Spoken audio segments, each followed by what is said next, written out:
Hi friends, இன்றைக்கி மணத்தக்காளி கீரையில் ஒரு பொரியல் செய்கிறது தான் உங்களோட ஷேர் பண்ணிக்க போகிறேன். எங்கள் வீட்டில் நான் எந்த மாதிரி செய்வேங்கிறது நான் ஷேர் பண்ணிக்கிறேன். வீடியோ ஃபுல்லாக பாருங்கள் ஃப்ரெண்ட்ஸ். இப்போ மணத்தக்காளி கீரையை நல்லா கழுவியாச்சு. கழுவி நல்லா சுத்தம் பண்ணி எடுத்து வச்சுருக்கேன்.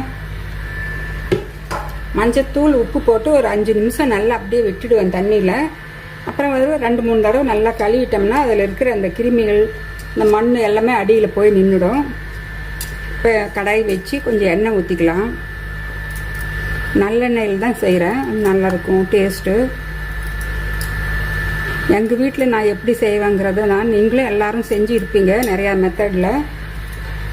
பொரியலாக செய்யலாம், சாம்பாரில் போடலாம், கூட்டு செய்யலாம், துவையல் செய்யலாம்.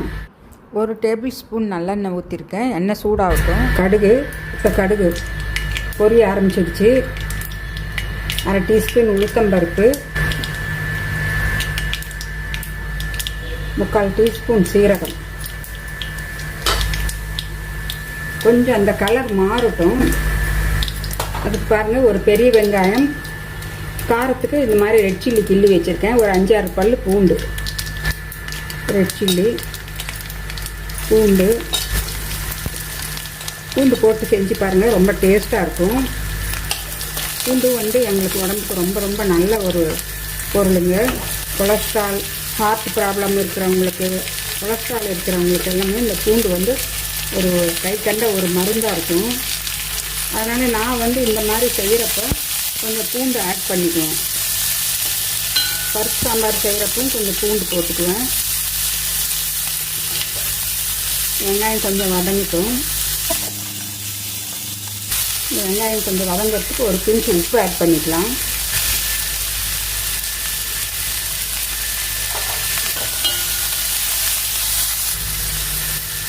கொஞ்சமாக மஞ்சத்தூள், ஒரு 1/4 டீஸ்பூன் அளவுக்கு மஞ்சத்தூள்.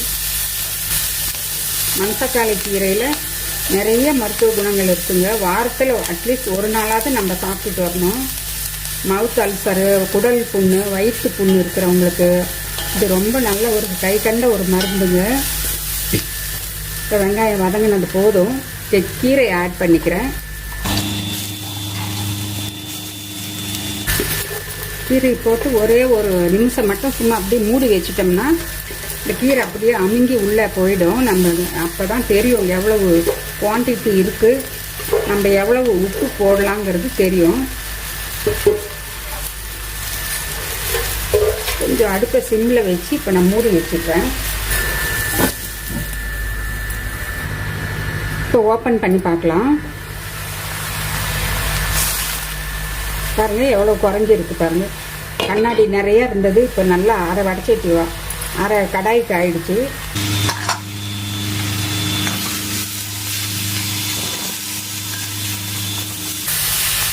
இப்படி செஞ்சால் தானே உங்களுக்கு கிளறி விட்றதுக்கு முடியும். அப்போ தான், இல்லைன்னா அப்படியே நிறையா இருக்கும் இடத்துல கிளறுனா எல்லாம் கீழே போகும். உங்களுக்கு அளவும் தெரியாது உப்பு ஆட் பண்ணுறதுக்கு.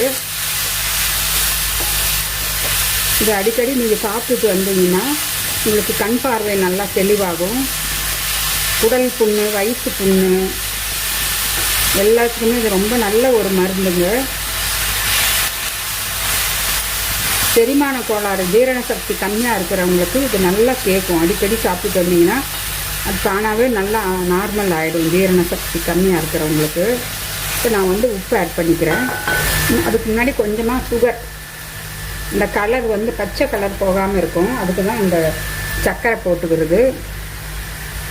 இப்போ கூட இதுக்கு இந்த கீரைக்கு தேவையான அளவு உப்பு.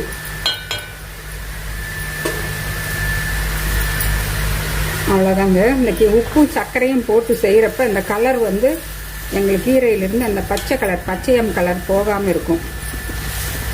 தண்ணியெல்லாம் ஊற்ற வேண்டியதில்லை. இப்போ நம்ம இதை மூடி வைக்கிறப்ப அதிலிருந்து வேர்த்து வர்ற தண்ணியிலே உப்பு போட்டதுனால நல்லா வேர்த்து தண்ணி வரும். அதுலேயே இந்த கீரை நல்லா வெந்துடும்.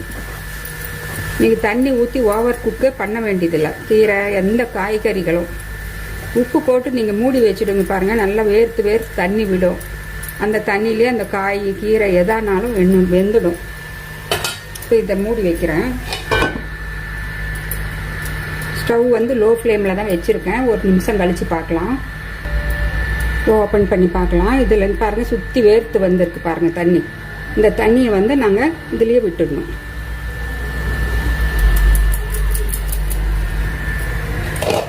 அதுதாங்க இதில் இருக்கிற ஒரு பெரிய விஷயம். எங்கள் வீட்டில் நான் இப்படி தான் செய்வேன். இந்த தண்ணியிலே அந்த கீரை வெந்துடும். பாருங்கள் கீழே எவ்வளவு தண்ணி நிற்குதுன்னு. தண்ணியே ஊற்றாமே இவ்வளவு தண்ணி இருக்குது. போதும், இந்த தண்ணியிலே அந்த கீரை வெந்து வந்துடும்.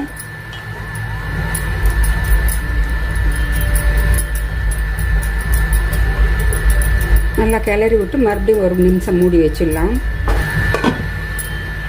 இப்போ ஓப்பன் பண்ணி பார்க்கலாம். பைல்ஸ் பிரச்சனை இருக்கிறவங்களுக்கு இது ரொம்ப நல்லதுங்க. அடிக்கடி சாப்பிட்டுட்டு வந்தீங்கன்னா அந்த மூலம்னு சொல்கிறோம் பார்த்தீங்களா, அது வந்து நல்லாயிடும். மூல வியாதி, ஒரு சிலருக்கு குடல் வீக்கம்னு சொல்லுவாங்க டாக்டருங்க, அதெல்லாமே இது சாப்பிட்டுட்டு வந்தால் நல்லாயிடும். குடலில் இருக்கிற புண்ணே நல்லாயிடும். அந்த மாதிரி ஒரு மருத்துவ குணம் இதில் இருக்குது. இந்த கீரை ரொம்ப இந்த மாதிரி அல்சர் இருக்கிறவங்க வெறும் பச்சையாகவே ஒரு 7-8 கீரையை மட்டும் வெறும் வயிற்றில் நல்லா வாஷ் பண்ணிவிட்டு நீங்கள் வாயில் போட்டு நல்லா மென்று அதை வந்து அந்த உமிழ்நீரோடு கலந்து சாப்பிட்டுட்டிங்கன்னா அந்த குடலில் இருக்கிற புண்ணு, வயிற்றில் இருக்கிற புண்ணு எல்லாமே நல்லாயிடும்.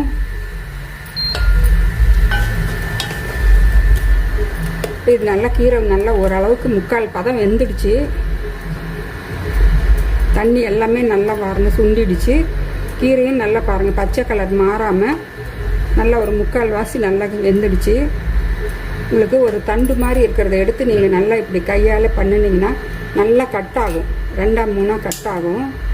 அதுதாங்க இந்த கீரை வந்து வெந்துடுச்சுங்கிறதுக்கு ஒரு அடையாளம். ஒரு சிலருக்கு வந்து லிவர் வந்து வீங்கிடுச்சு, கல்லீரல் மண்ணீரல் வந்து நல்லா வந்து வீங்கிட்டு இருக்கு அப்படின்னு சொல்லி பிளட் டெஸ்ட் ரிப்போர்ட்டில் சொல்லி வரும். அந்த மாதிரி இருக்கிறவங்க இந்த ரெகுலராக நீங்கள் சாப்பிட்டுட்டு வாங்க. வாரத்தில் ஒரு நாள் விட்டு ஒரு நாள் அல்லது டெய்லி கிடைச்சாலும் வாங்கி சாப்பிட்டுக்கலாம். நல்லா சாப்பிட்டுட்டு வந்தீங்கன்னா அதெல்லாமே நல்லா ஆகிடும். நீங்கள் மாத்திரை எல்லாமே அதெல்லாம் நல்லா பண்ணிக்கலாம்.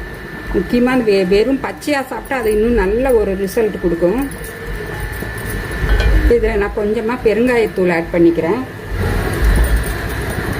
நல்லா ஒரு 1/2 டீஸ்பூன் அளவுக்கே போடலாம்.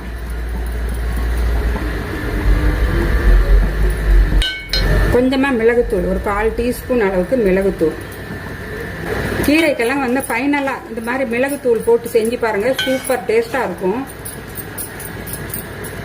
ஃபைனலாக போடணும், நீங்கள் ஸ்டார்டிங்லேயே போடக்கூடாது. போட்டிங்கன்னா அது ஒரு கசப்பு தன்மை கொடுத்துடும். அந்த மிளகு வந்து ரொம்ப நேரம் வேக வச்சோம்னா நிறைய இதாங்க இதில் இருக்கிற நிறைய டிப்ஸ் எல்லாம் இருக்கும். நீங்கள் வீடியோ ஃபுல்லாக ஸ்கிப் பண்ணாமல் பார்த்தீங்கன்னா எல்லாமே நீங்கள் தெரிஞ்சுக்கலாம். இப்போ நான் வந்து இதில் கொஞ்சமாக தேங்காய் துருவல் ஆட் பண்ணிக்க போகிறேன். தேங்காய் துருவல் வந்து ஆப்ஷனல் தான். ஆனால் தேங்காவும் நிறைய அடிக்கடி நம்ம கொஞ்சமாவது சேர்த்திக்கணும். அதில் இருக்கிற குட் கொலஸ்ட்ரால் வந்து எங்கள் உடம்புக்கு ரொம்பவுமே தேவையான ஒரு கொலஸ்ட்ராலுங்க. அதனால் தைரியமாக இது மாதிரி தேங்காய் போட்டப்புறம் ரொம்ப நேரம் கொதிக்க வைக்கக்கூடாது. அப்படி கொதிக்க வச்சாதான் அது பேட் கொலஸ்ட்ரால் ஆகிடும். இப்போ நான் ஸ்டவ்வை ஆஃப் பண்ணிடுறேன். இந்த கடாயோட சூட்லேயே அந்த வந்து தேங்காய் நல்லா வறுபட்டுடும். டேஸ்ட்டும் ரொம்ப சூப்பராக இருக்கும். ரத்த சோகை இருக்கிறவங்களுக்கு இது ரொம்ப நல்லதுங்க. ரத்தம் இந்த சிகப்பணுக்கள் கம்மியாக இருக்குன்னு சொல்லி ரிசல்ட்டில் வந்துருந்தால் இது மாதிரி கீரையை நீங்கள் சாப்பிட்டுட்டு வாங்க. மணத்தக்காளி கீரை அடிக்கடி, அதுவும் நார்மல் ஆகிடும். இவ்வளவு மருத்துவ குணங்கள் இருக்கிற இந்த மணத்தக்காளி கீரையை நீங்கள் வாரத்தில் 2 நாள் ஒரு நாள் அட்லீஸ்ட் ஒரு நாளாவது அடிக்கடி சாப்பிட்டுட்டு வாங்க. ஏதோ ஒரு வகையில் இது மாதிரி சத்துக்கள் அழியாமல் ஓவர் குக் பண்ணாமல் நீங்கள் சாப்பிட்டுட்டு வாங்க. இந்த வீடியோ பிடிச்சிருந்தா நீங்கள் ஒரு லைக் பண்ணுங்கள் ஃப்ரெண்ட்ஸ். உங்கள் ஃபீட்பேக்கை கமெண்ட்ஸ் போடுங்க. நான் மறுபடியும் அடுத்த ஒரு இன்ட்ரெஸ்டிங்கான வீடியோவில் உங்களை சந்திக்கிறேன். Bye by.